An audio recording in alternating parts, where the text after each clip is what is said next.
So, it seems like the standoff is finally over. For 40 long days, a single fight over healthcare has basically kept the US government on lockdown. But just last night, that all started to change. We're going to break down the deal that's on the table and, maybe more importantly, what it took to even get here. Yeah, that's right, 40 days. The U.S. government has been partially shut down for well over a month.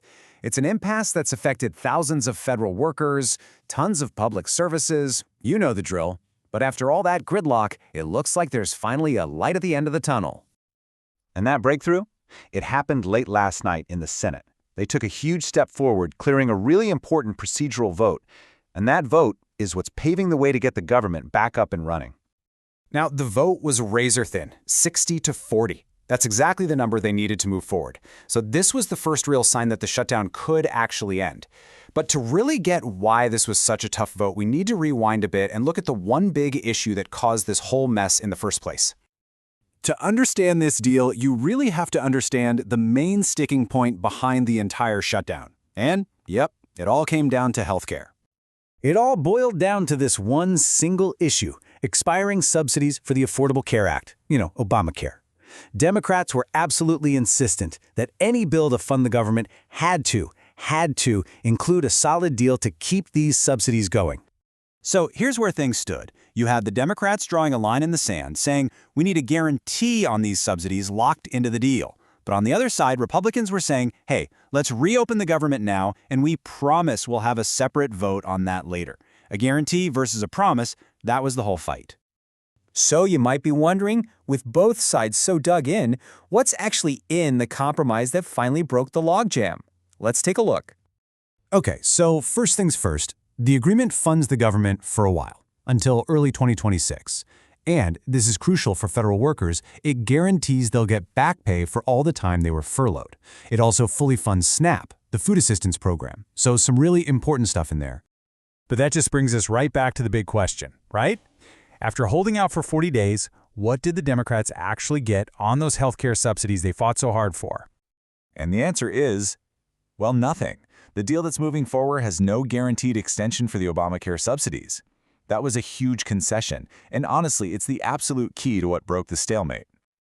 So instead of that guarantee, Democrats got a promise.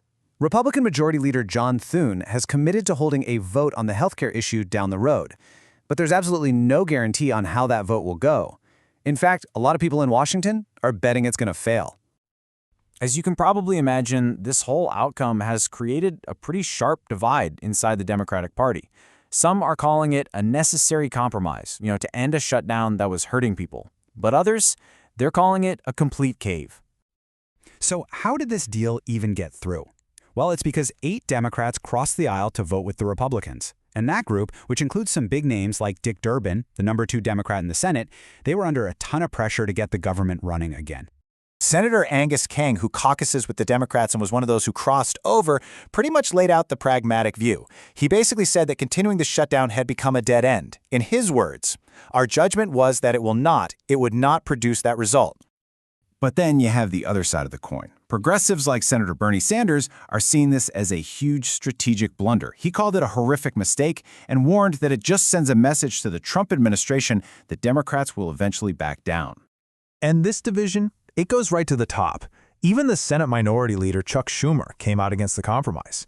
He said he couldn't support a deal that, in his view, just fails to address the healthcare crisis. Okay, so last night's vote was a massive step, but are the lights back on just yet? Is the government officially open? Well, not quite. Here's what still has to happen. So, the bill still needs to pass a final vote in the Senate. Then, it's got to go over to the House of Representatives for their approval. And if it gets through all that, it lands on President Trump's desk for his signature. The whole thing is probably still going to take a few more days. And that kind of leaves us with the million-dollar question, doesn't it? The main fight over healthcare just got kicked down the road to another vote later on, a vote that's likely to fail. So, is this a real solution, or did Washington just hit the snooze button on the next